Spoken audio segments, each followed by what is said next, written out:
You are not exhausted because of your labor.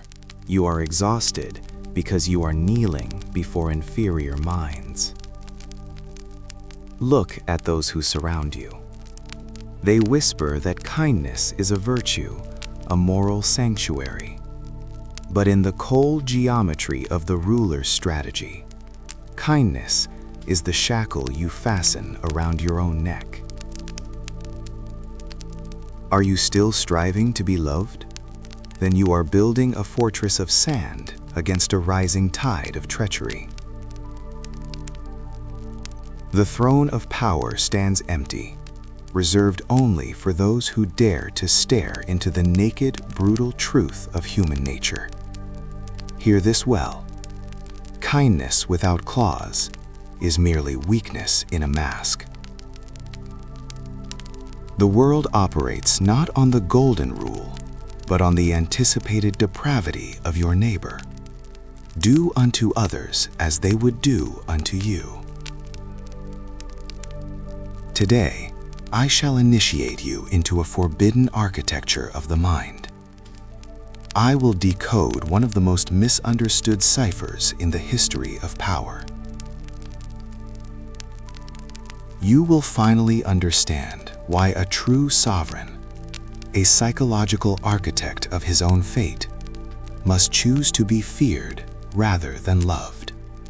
You are currently standing amidst the wreckage of your own misplaced kindness. Those whom you once sheltered, those whose burdens you carried, are the very first to sharpen their blades the moment you stumble. Do you feel the cold weight of isolation? Good. Embrace it. This solitude is not a defect. It is a positive mutation. You have evolved beyond the 99%, the vulgar masses who judge only by appearances and temporary emotional whims. The crowd lives in a fever dream, believing that love is a permanent bond, a fortress that can withstand the storm. They are wrong. Love is a leash made of sand. Nicclomachiavelli stripped away the mask of the human animal to reveal the gears beneath. Men are, by their very nature, ungrateful, fickle, deceptive, cowardly, and greedy. Observe the game plan of the common man. As long as you serve their interests, they are your devoted shadows. They will offer you their blood, their property, their very lives, and even their children, but only while you have no actual need of them. They speak of loyalty when the sun is high, but the second the tides turn and necessity strikes, they will purge you from their allegiance. You must understand the structural flaw in their love. Love is maintained by a fragile link of obligation.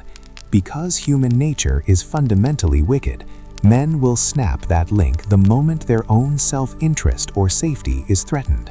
Love is a gift they choose to give or take away, but fear is a debt they are forced to pay. While love is a tie they break at their convenience, fear restrains them through a dread of punishment that never leaves their minds. You have been trying to build an empire on their shifting affections. It is time to stop. It is time to begin your work as a psychological architect, building your internal fortress not on the whims of others, but on the absolute certainty of their terror. Engrave these oracles into the walls of your internal fortress. People will only fear you when they cannot predict your steps. Unpredictability is the ultimate weapon of the psychological architect. When your moves are calculated in shadows, the crowd remains in a state of suspended awe. And remember this: kindness without claws is merely weakness in disguise. We must clarify the path. Machiavelli does not seek to transform you into a mindless, bloodthirsty demon. He intends for you to become a sober ruler, a sovereign who sees the world not through the fog of morality, but through the lens of strategic necessity. He understood that the most dangerous delusion a leader can hold is the belief that gratitude is a permanent currency. Hence, we arrive at the cipher that defines the throne. It is far safer to be feared than loved, if one cannot be both? Why does the sovereign choose fear? Because he understands the biological architecture of the human animal. Men are, by a general rule, ungrateful, fickle, and deceptive. They are avoiders of danger and eager for gain. As long as you shower them with benefits, they are yours entirely, offering their blood, their property, and even their children when the need is far off. But the moment you actually require their sacrifice, they turn against you. Love is a fragile link of obligation.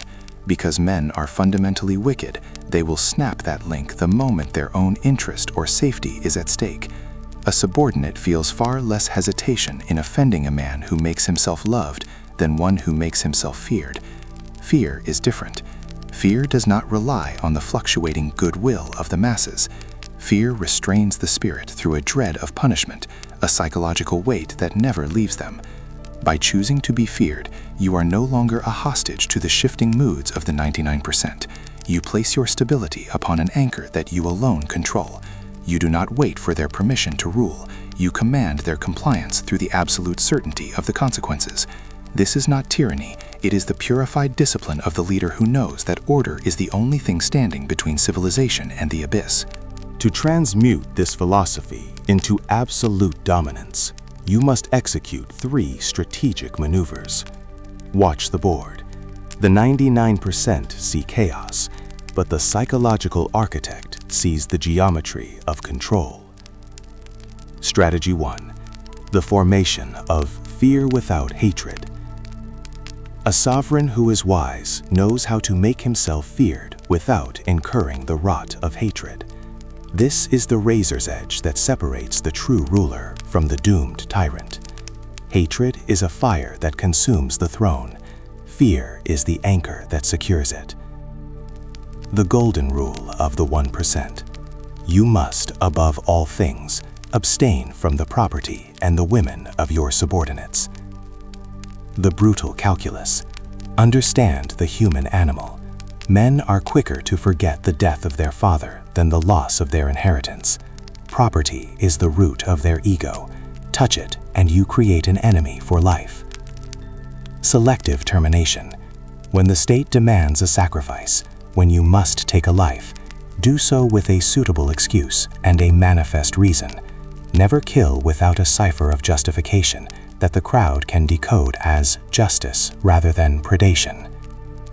Strategy 2. The purge of excessive tolerance. The masses call it mercy. Machiavelli calls it a toxin.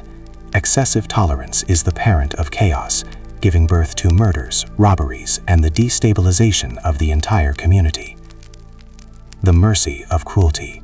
By executing a few judicious punishments, you are more truly merciful than the weakling who allows disorder to ruin the whole society.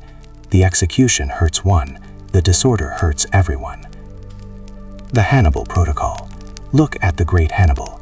He led a massive multi-ethnic army through foreign lands without a single breath of dissension. Why?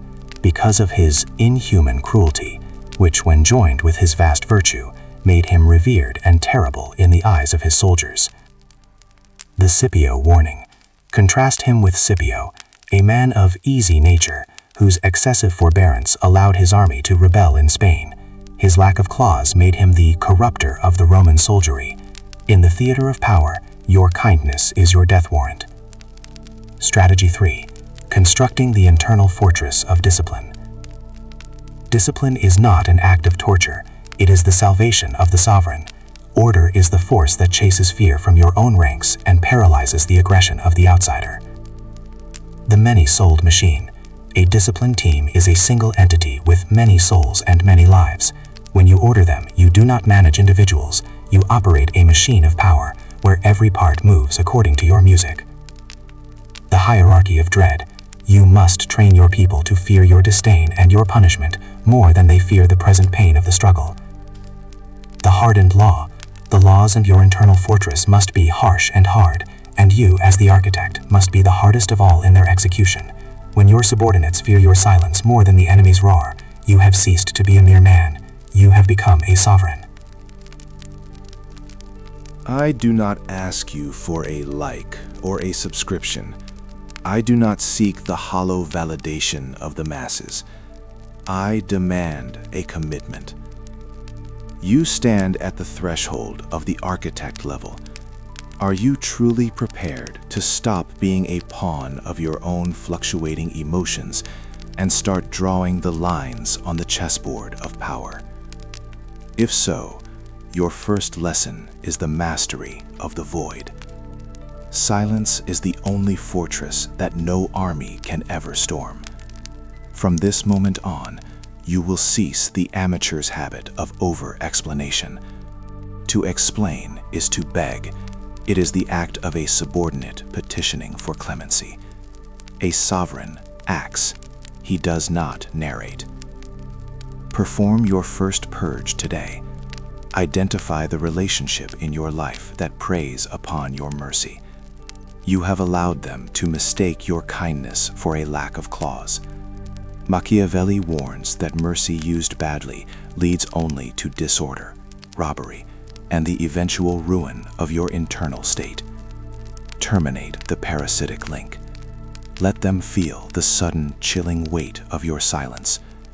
Let them learn that while love is a tie they can break at their convenience, fear is a debt enforced by a dread of punishment that never leaves their minds. Remember, you must avoid hatred by staying clear of their property and their women, but you must never seek their affection at the cost of your authority. The throne of your life cannot be shared with those who do not fear your disdain. Before the screen goes black, ask yourself this: do you want the mediocre to weep for you when you fall, or do you want them to tremble even when you are merely a ghost in their thoughts? The world is not interested in your intentions. It does not hear your weak promises. The vulgar are taken only by appearances and the outcome of a thing. Stop wishing to be loved. Become the sovereign of your own fate.